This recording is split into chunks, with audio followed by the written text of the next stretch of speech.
Fantastic. All right. Thank you, everyone, for tuning in. I first would like to say a huge thank you to these wonderful ladies who are taking time off of their busy schedules to do this with me. So, the purpose of our chat today is to talk about the COVID vaccine. There are two people on the chat right now who have actually recently been vaccinated. So we'll get into all of that.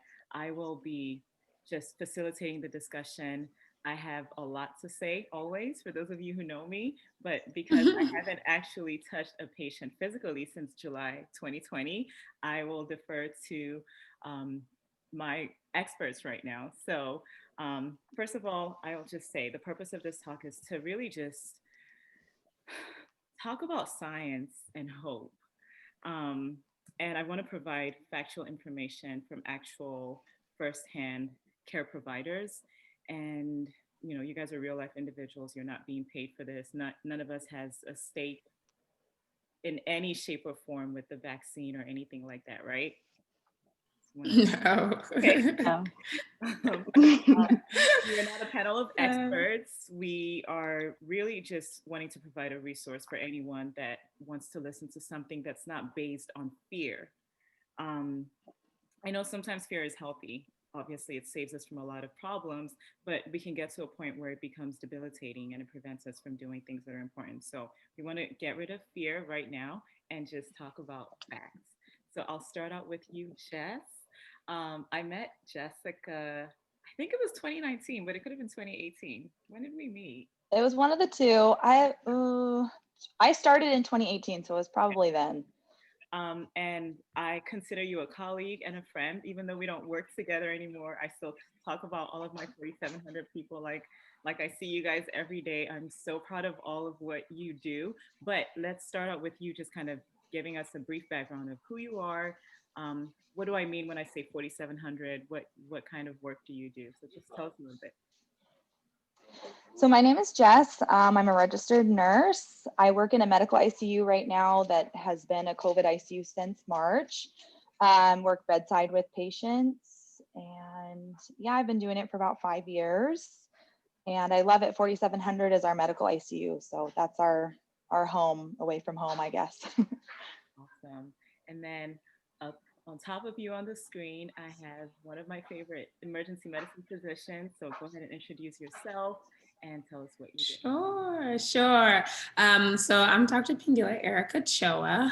Some people call me Pindy, some people call me Erica, but I am an emergency room physician and I currently work at Emory in Atlanta, Georgia. So I am in the front lines. I take care of anything that walks through my door.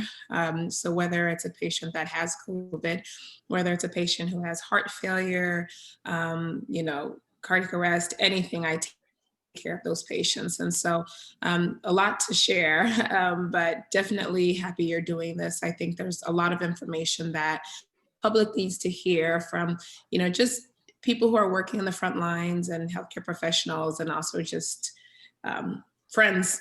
So I'm hoping we can have a really fruitful discussion. But Ogechi and I knew you since I was a little lad.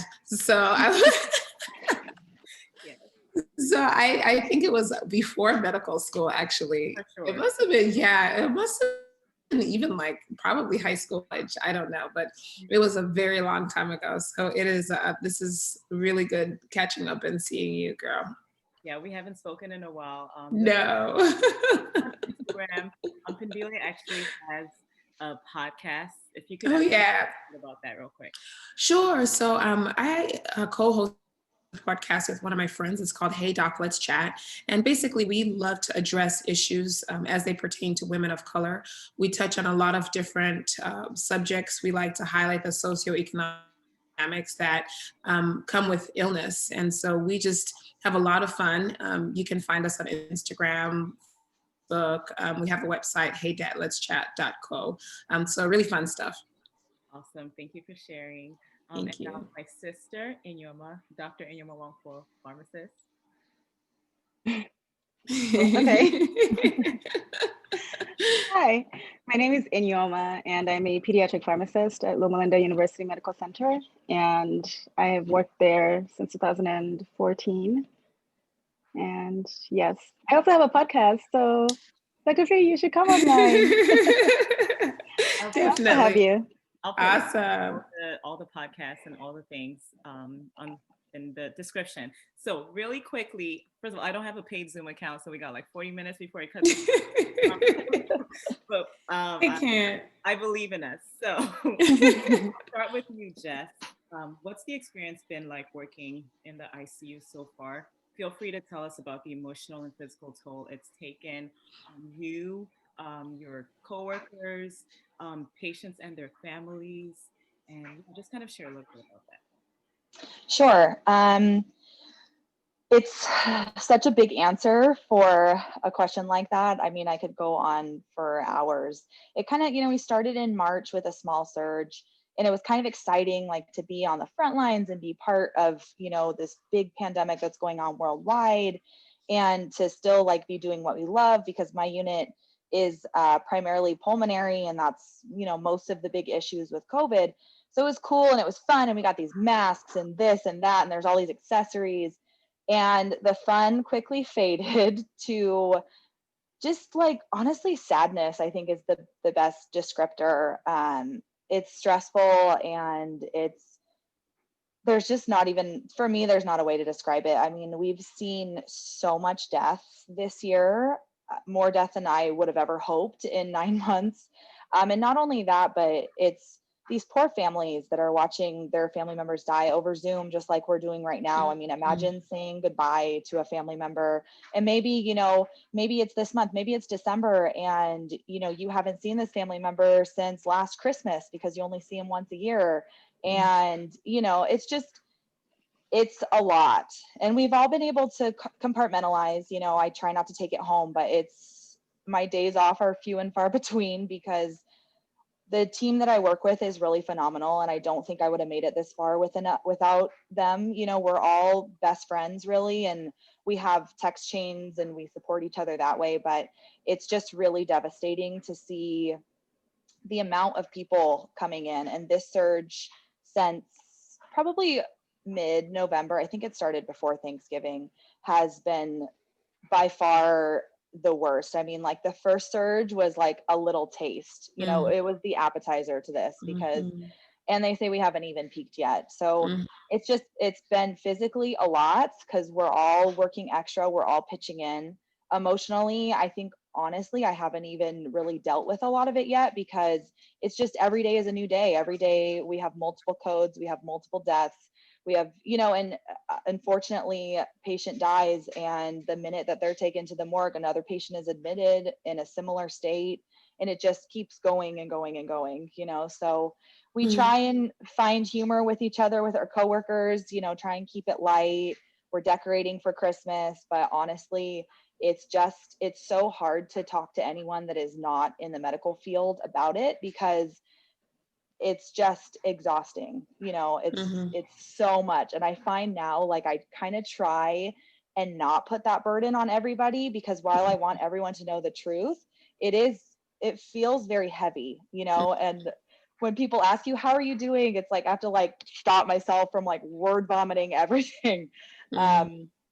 So it's been a lot. I'm happy to contribute and to be a healthcare worker, and I can't see myself anywhere else, but I will definitely be reconsidering where I am as a nurse after this, because of just the way it's been handled. And I know that no one could have been ready for this, administration and hospitals and just everybody in general, all the FDA and everybody. But it's different seeing it from a frontline perspective, I think. And I hate to use the word frontline, because we really, in the hospital, I mean, we're the last line. We are the last thing standing in between life and death. And a lot of times, by the time they come to us, it's too late. There's really not much that can be done. So I share with you, Ogechi, that I hope that this just gets people to at least like understand, I don't know, just understand everything that's going on. And I don't want to be fear-based either, but there's a difference between, living your life and living it carefully, I think. And if everybody was more careful, you don't have to stop doing everything you're doing, but just be more careful. We would avoid a lot of the things that we're dealing with now and will continue to deal with for the months to come. I really, really appreciate your candid, honest answer as someone who also spent time in the ICU taking care of COVID patients and working several days on end. I know that emotional toll, and I can tell you that being away from bedside for a while, I eventually started dealing with the emotional repercussions of the things that we saw and the things that we went through. But you're right, it didn't hit me until after I was done, after I had a few days off. Dr. Cho, I'm going to pose the same question to you also. Yeah. Your perspective is from the emergency department. So tell us a little bit about that, and also from where you are in Atlanta. Yeah. So, it's funny when all this started, I remember, just hearing about the pandemic, it's coming, it's coming. And it was sort of this thing like, as Jessica said, a little excitement, something different. We've never really had this before. I remember walking in DC March 6th, my birthday, and walking the streets and seeing people lining up for N95s and masks, and people in the grocery stores shopping and going crazy. And I'm thinking to myself, like, you guys are just doing a little extra. Like, I don't really understand what's going on right now. In the midst, I remember I flew back. My daughter, within 2 weeks, my daughter's school had closed. The shelves were, all the toilet paper was removed, and we were just waiting in the hospital. We had our N95s, our full PPE. We did all the courses, and we were just waiting. We're waiting for this surge. And that initial surge was literally a speed bump. It was just like a little speed bump, and we're like, is this it? Because that wasn't really bad. If this is it, we could get through. And then the next wave came. And that wave was pretty bad as well. I would say it really took a toll on our emergency department. And really from the beginning, the little speed bump, people had been laid off or, furloughed. We didn't have the staff, the environmental services workers. We really were short staffed because there were no surgeries happening. And so the hospital was in a bind. And so people were laid off here and there or furloughed. And so we really were already running on short staff. And so when that second bump came, we were on low staff. We didn't have the environmental services workers. We didn't have that much staffing. And then you just saw the patients come in. And I would say initially when that happened, you saw a lot of the patients were older and immunocompromised, and saw a lot of death, as Jessica said. Being the emergency physician and being there, not family members, being able to come and holding people's hands and, mourning with people. It's interesting. I can run 1,000,001 cases of patients I've had that have made an impact on me in some way. I can remember their faces. I can remember their family. I can remember delivering the bad news to family. I'm remembering a grandma who literally came in and out of the house, and she was the matriarch of the family. I remember the impact, just the thinking about the impact her death was going to have on her family. She was taking care of and she was really the family rock. And here she is in the hospital, and now she's dying. And what are the grandchildren going to do? What is the family going to do? Because this woman who was the rock of the family is gone. And so really the impact was huge. And, since we're here and we're having this topic, and I know we want to delve into how COVID is affecting multiple communities, I would say that being in Atlanta, in a community which is full of people who look like me, one of the most devastating thing was seeing just the toll it was have on ethnic and ethnic minorities and Latinos, African Americans. It was really shocking at first to see just how we were dying, and trying to put those pieces together, like why, what is going on, and really teasing and getting into that was just a difficult thing to see. And now we're here, now it's December, it's however many months. And I feel like what we're going through now is bigger than those two little waves that we had. This is huge. The cases are rising rapidly, rapidly. And the amount of death we're seeing is major, but not even the death, but it's the morbidity.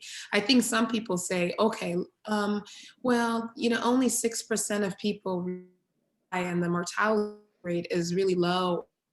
92% of people survive, 94% of people survive. But the reality, people survive, but people are having complications. I have a 21-year-old who was admitted and is now on home oxygen. They can't get her off of home oxygen. She's coming back up, people with blood clots, heart attacks, strokes. And so it's not just about the dying, it's taking. And so it's a lot.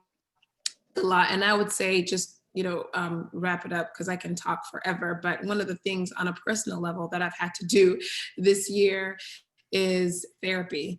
I can't tell you how invaluable that experience has been, but really sitting down and trying to process a lot of what's going in my life. And I may not even talk about the specific cases, but just having someone to offload, certain, buckets in the back of my head is really, really has helped, because as Jessica alluded to, you can't dump this stuff on your face. It's like every day you can't come home, oh, I lost another patient today, another patient died. That is a lot to offload on your family. And so therapy has really been instrumental in getting through this time. And you touched on so much. I know. And I wish we had time to dive into all of those things. But Enyioma, I wanted to just bring you in from a pharmacy perspective. Now, you don't actually see patients. You don't actually, you often talk about how you're not into the touch and the smell and all of those things. But just, I don't need an expert opinion on the vaccine. I think anyone can log into any CDC.gov. Yeah, go somewhere and get a lot of the information. But just to pivot a little bit to the actual COVID-19 vaccine, we've heard so much about the vaccine. We've heard a lot of people be very afraid of the vaccine, and people are curious about why we all of a sudden have a vaccine so quickly when we've had cancer and HIV and all of these horrible illnesses that have been going on for decades, and we don't have an answer. And all of a sudden, in a few short months, we have a COVID-19 vaccine. What is this vaccine? Why do we have this vaccine when we don't have others? Just kind of give us a little bit of Cliff Notes version. Okay. In layman terms, I think people keep forgetting it's not that fast. First of all, it's been about almost a year since they started working on the vaccine. And it's because when it came out in China, they released the DNA sequence of the vaccine pretty freaking quickly. And so people started working on it as soon as they got that sequence. And it's like people all over the world that are working on this, because this vaccine, contrary to what people think, is not affecting, the COVID disease is not affecting just the United States. It is a worldwide pandemic. So it is in everybody's interest to come up with a vaccine as quickly as possible.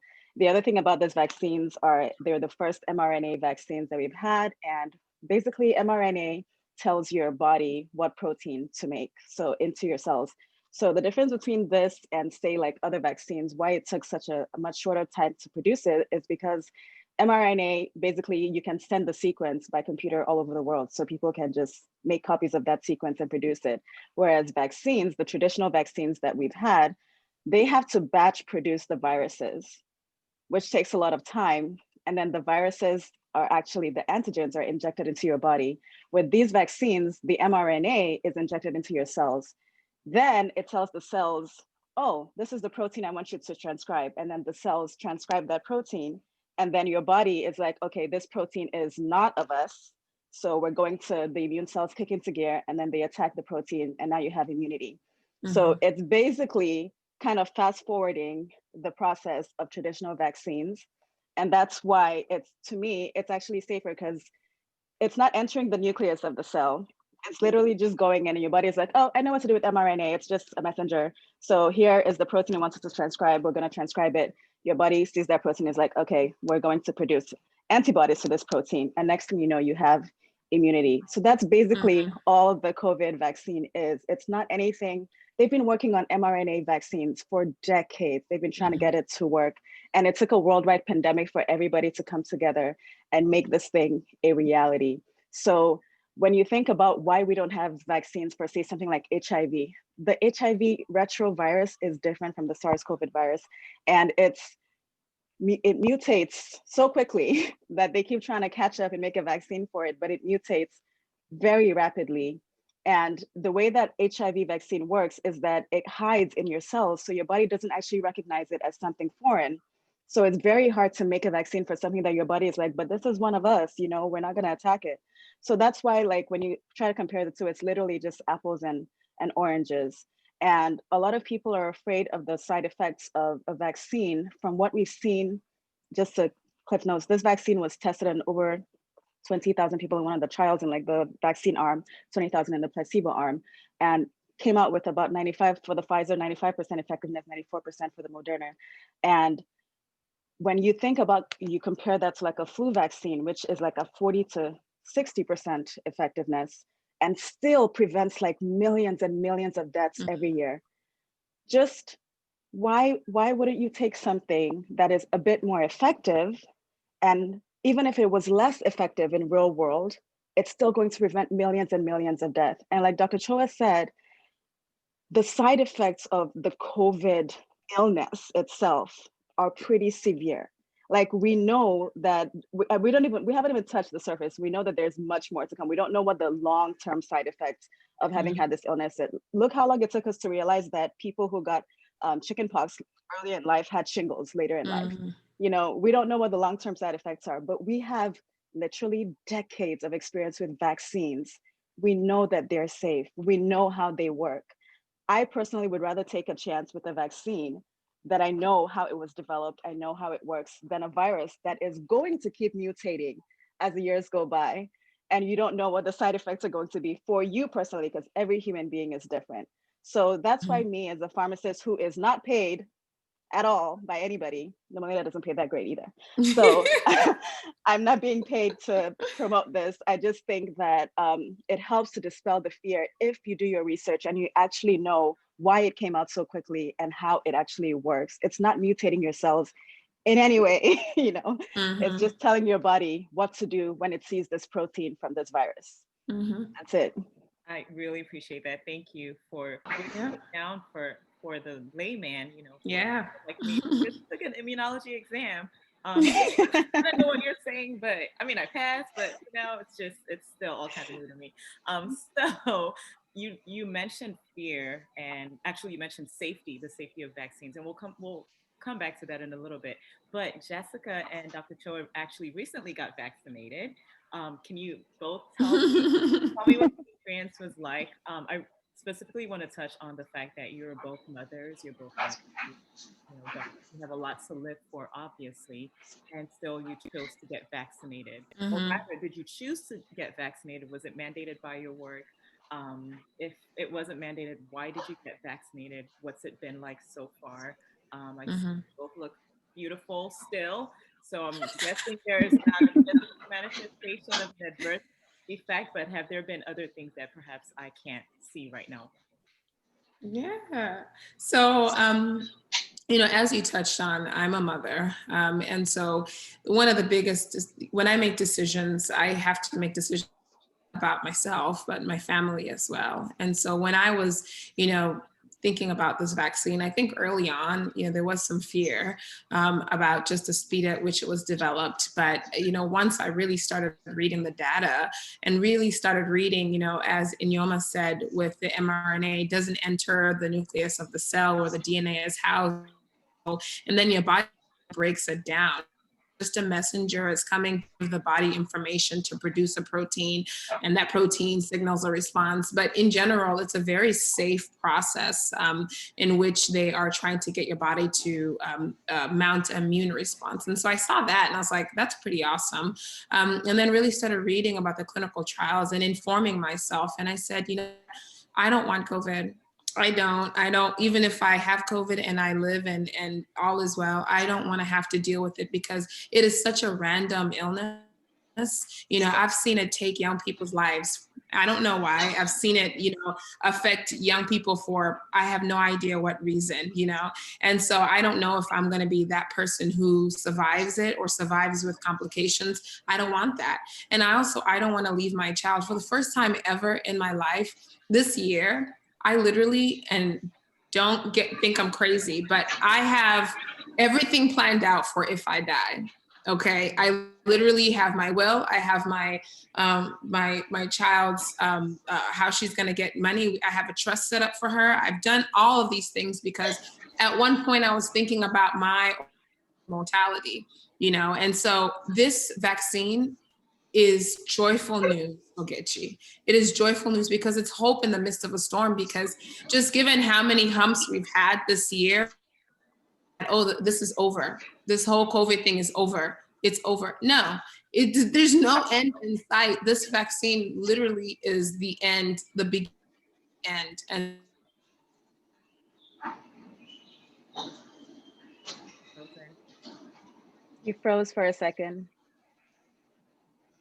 you know, there's a lot of things that have happened. So people are, and so I think discussions like this amongst us are really, truly important. But also people need to read for themselves as well. And this is a generally safe vaccine.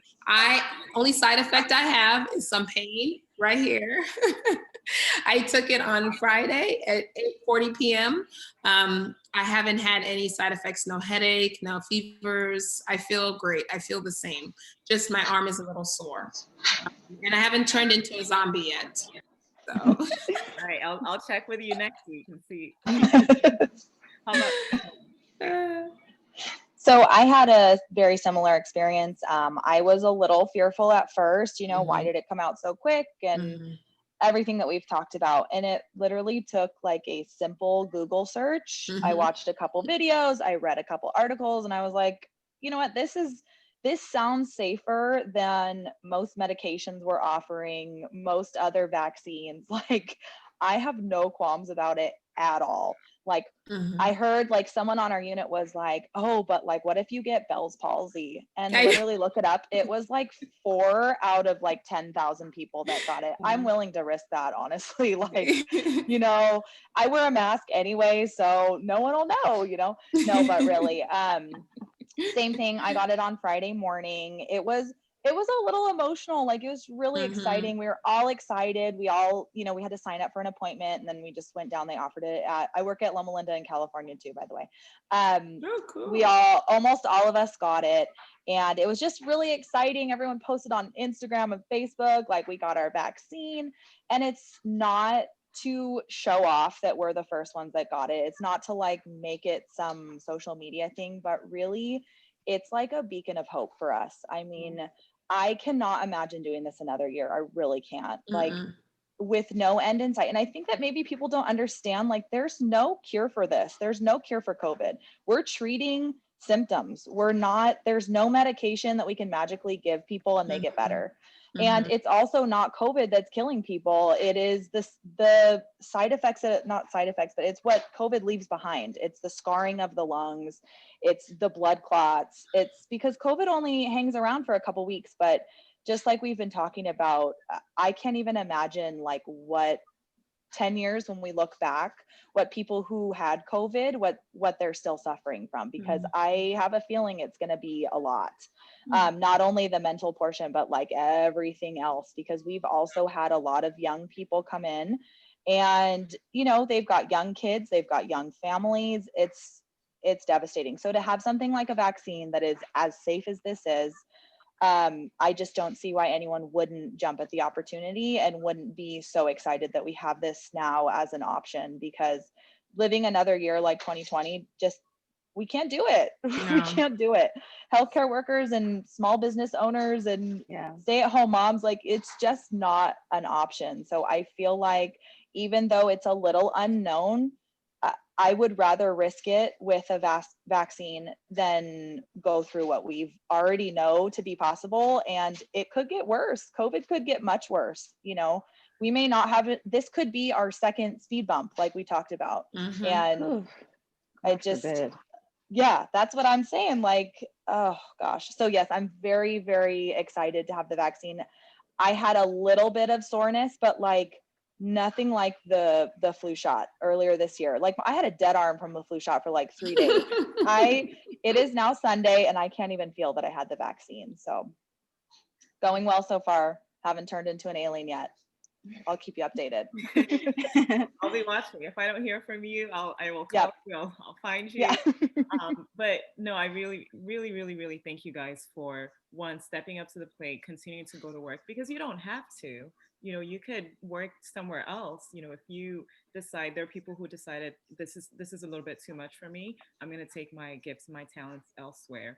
So returning back to the units and back to the emergency department every day, and then volunteering to take a vaccine so that you can keep working. It really is very touching to see that there are people like you guys who continue to do this for Yeah, us. it's good to make sure that it's not mandated. They volunteered to take the vaccine. Yeah. Yeah. Right. It So, was not mandated. It was an option. We weren't forced to. and there's something you mentioned. I'm not sure which one of you mentioned. Why wouldn't anybody want to take the vaccine? And I've actually had conversations. I have WhatsApp messages and emails, and there are people who I have to say have valid concerns. Besides the safety of the vaccine and it being something that's come rather quickly, but just the historical context of being African American, or like, for myself being African, and seeing that there's been a lot of intentional harm. I'm not talking about an oops, but like, oh, we're going to actively test this out on certain people. We're going to cause people to be sterilized. We're going to cause all sorts of forever harm to come to people. There's a lot of distress, and I don't think it's misplaced. I don't think that it is uncalled for. What would, and any of you is welcome to answer to this, what would any of you say to people, to a community that is struggling with that? Mhm. So, the things I will say is, Enyioma touched on this. The pandemic is affecting the entire world. Every nook and cranny is affected by this. In the U.S., because of a history of racism, because of a history of the health disparities that exist in this country, it does appear that we are disproportionately affected because of the history. And there's so many dynamics and so many of that. However, if you look at the whole picture, the entire world is affected by this. And so when you talk about a vaccine, that is here as an option for us, it's really an option for the entire world, and it's not an agenda that's necessarily pushed to African Americans. It's for everybody, Asians, Latinos, everybody. This vaccine. In terms of just the mistrust and how to get beyond that, I would say look at some of the clinical trials. Really look at the makeup of the clinical trials. If anything, we're not high in those numbers because a lot of people didn't volunteer to join those clinical trials. So there are a lot of people who don't look like us who volunteered to take these the vaccines and have really done well, have not had major side effects, over 90% effective. And so I would look at them, like encourage them to look at that. And then also to encourage them to look at how this thing has affected our community and really weigh those risks. We are really affected, whether it's from the virus itself or the economic tolls of the virus. A lot of people have lost jobs. A lot of people are without. So let's look beyond just the illness and look at the toll it's had on businesses, the toll it's had on workers. And let's try to understand or think of a world without this thing, because we are being hit extremely hard.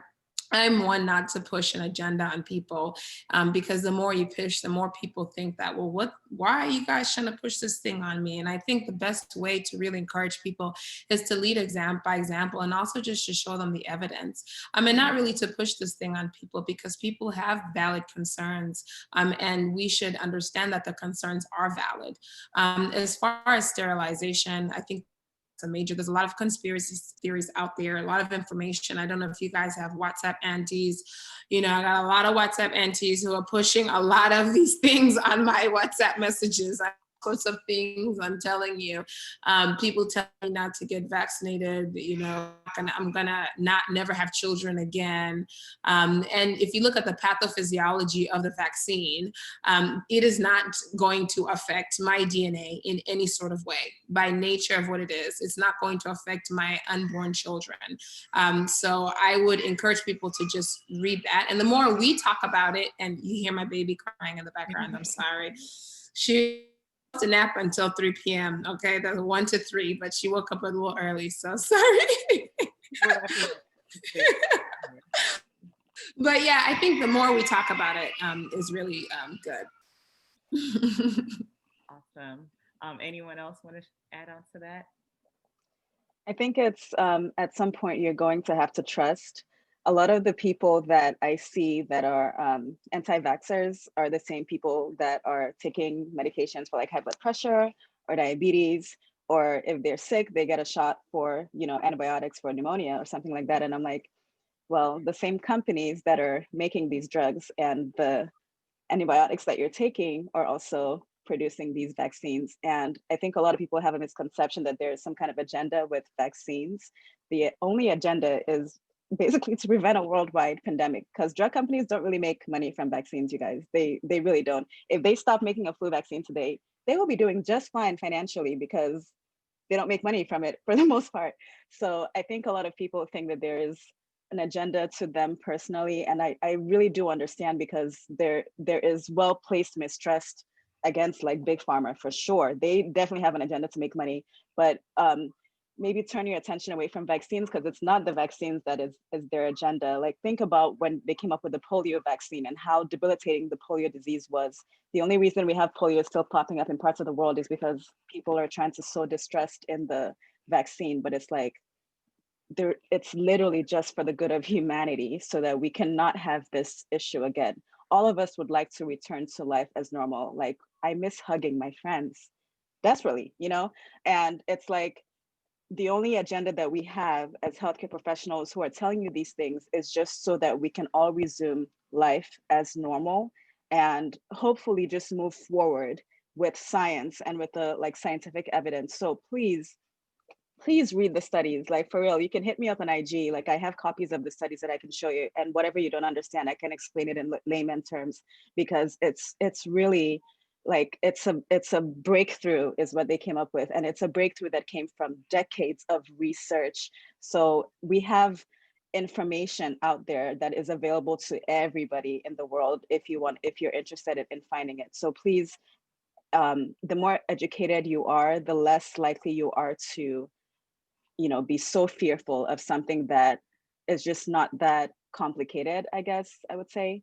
So the more education that we can put out there, I think the better people will be more open to actually taking the vaccine if it is your choice. I will say that they haven't tested it on pregnant women and young children younger than 16. And they recommend right now that if you have serious allergic conditions, that you shouldn't take the vaccine right away, because some people have developed like, you know, severe allergic reactions to it. So there are some caveats for people who are not recommended to take it right away. But for the vast majority of people, including people over 65, of whom like were half of the population of the study, it's recommended that you should take it.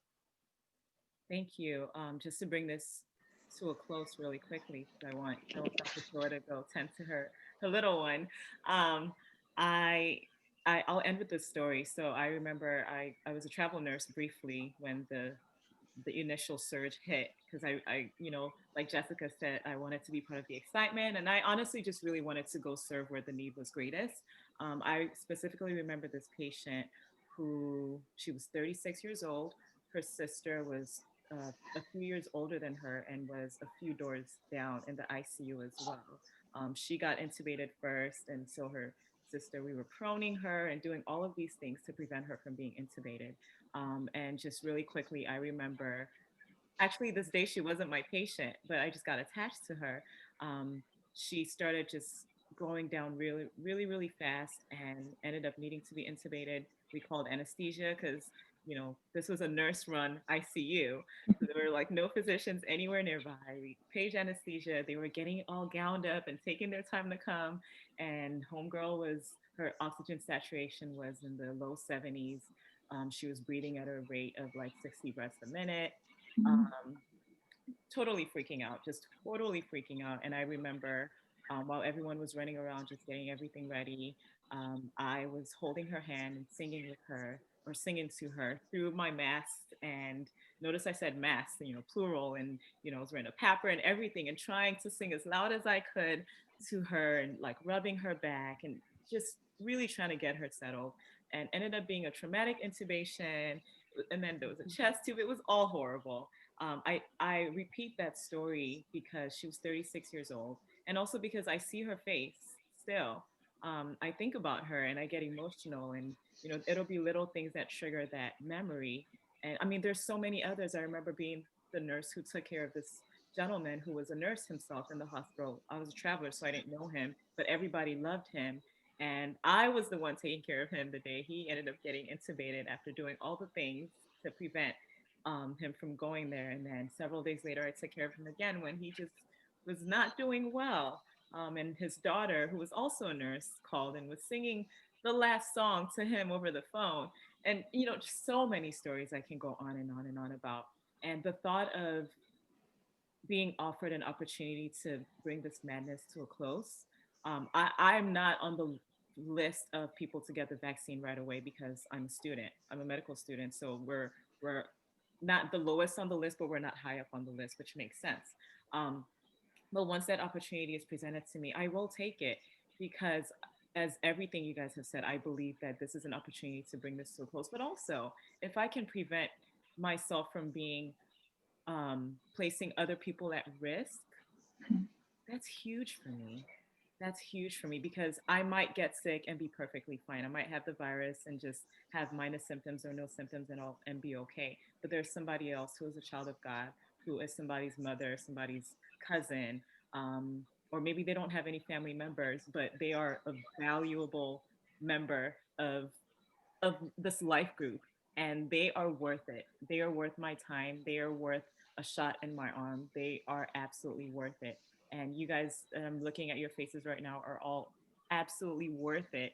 And those of you who are working right now on the front lines or the end lines, or however we want to phrase it, you are worth me sitting my butt at home, putting a mask on, shutting up when I don't have any actual factual information, and not spreading lies and not spreading fear because it's not productive.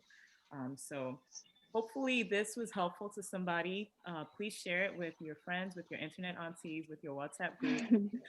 Please spread the word. We really are, again, just passionate about bringing hope and continuing this life and being better people for our planet and for our communities. Is there anyone that has anything else they'd like to share? Can I share it on my YouTube channel? Absolutely. You can share this wherever you want to. Thank you so much, Ogechi, for putting this together. I think this, Yes, I just thank think it's you. really important. This is what, people are going to watch and listen to, and it's all very valid information coming from educated women. So I just really appreciate it. Thank you. And again, this was last minute. You guys responded to my very long text, and now we're here. So I appreciate you guys, and enjoy the rest of your day. Thank Awesome. you. Thank you. Bye, Bye ladies. bye.